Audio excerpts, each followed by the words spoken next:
Good evening, everyone.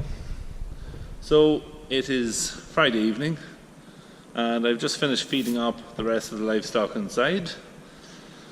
And I wanted to take a little bit of a video of the cattle shed in its current state. A few more developments over the last number of days. You can see the galvanised gates and barriers have all came back and have been fitted. And we've had all our timber for the feeding boxes all cut and put into place as well. So we are on the home straight with it. Drinkers haven't come yet. They were to be in for today, but unfortunately Condon Engineering has let us down terribly, and there is a delay on them for another couple of weeks. We were promised to have them for today, but it didn't happen. So we do intend to christen this cattle shed tomorrow, get some livestock into it, because we have cattle that has to come in, and we're going to have to set up some temporary drinkers in it. You see the gates now that they are back and galvanised. Galvanising, it's not the best galvanising I've ever seen. It costs quite a bit to get done.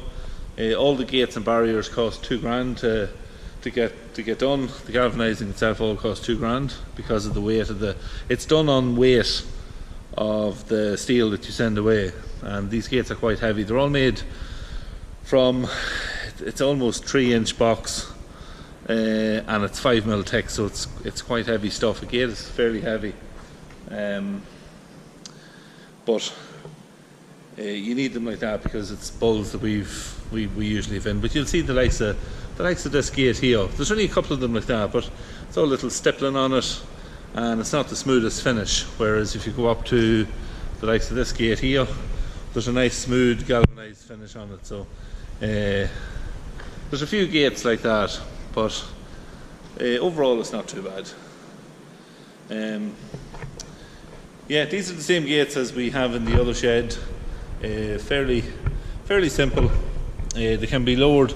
We've got galvanised bolts through it. To lower the gate, it's only a matter of pop out this bolt, and you can position it then in the holes provided, and the gate can drop down depending on the size of livestock you have in it.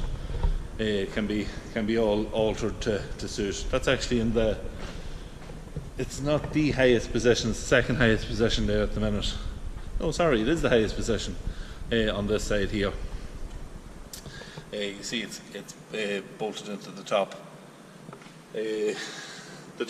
holder for the bar for the gate.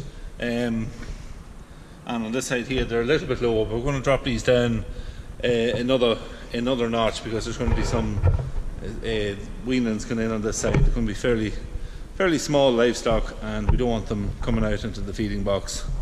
The feeding boxes, compared to our last cattle shed, we kept the timbers straight up, whereas in the last cattle shed we had them at a little bit of an angle. The reason we kept them straight was that we didn't need that capacity for feed in the other shed.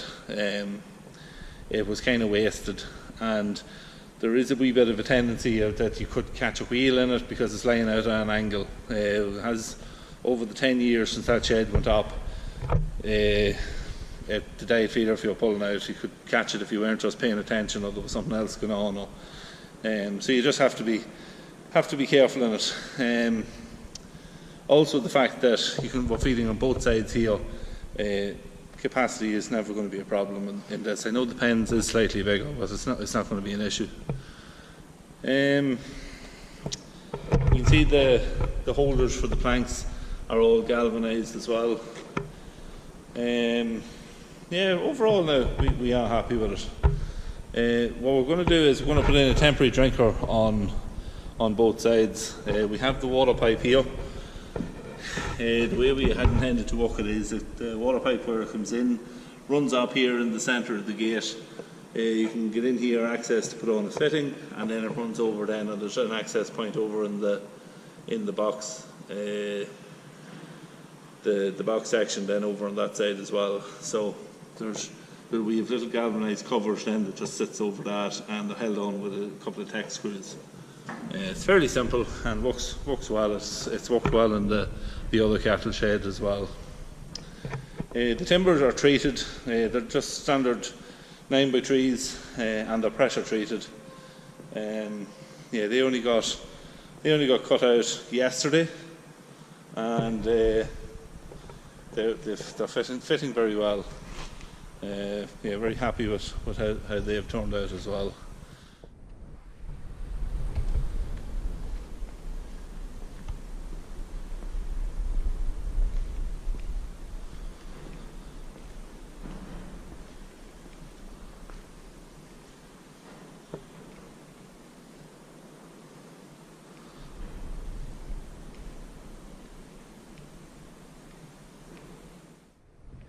So that's really it.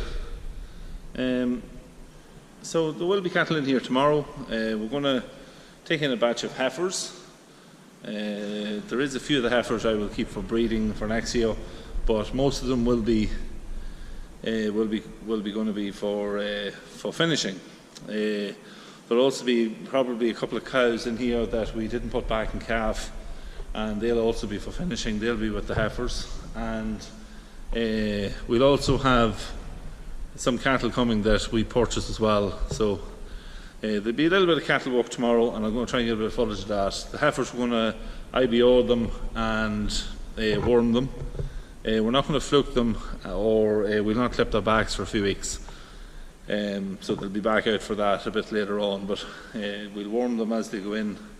And I also have to take the last of my beef genomics scheme samples.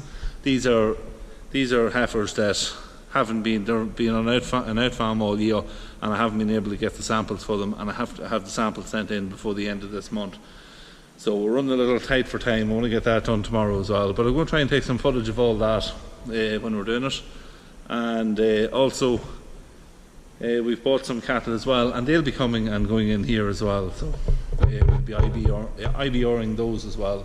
So a little bit of cattle work tomorrow, which we're going to try and record, and obviously then christening the shed. I'll try and get a bit of footage of the first livestock in to muck up the new shed. But this will probably be one of the last videos now on the shed, as it's almost finished. The only other video I'll do will be whenever the drinkers come. I'll do a little bit of a video while I'm fitting them, and just show how they work and whatnot.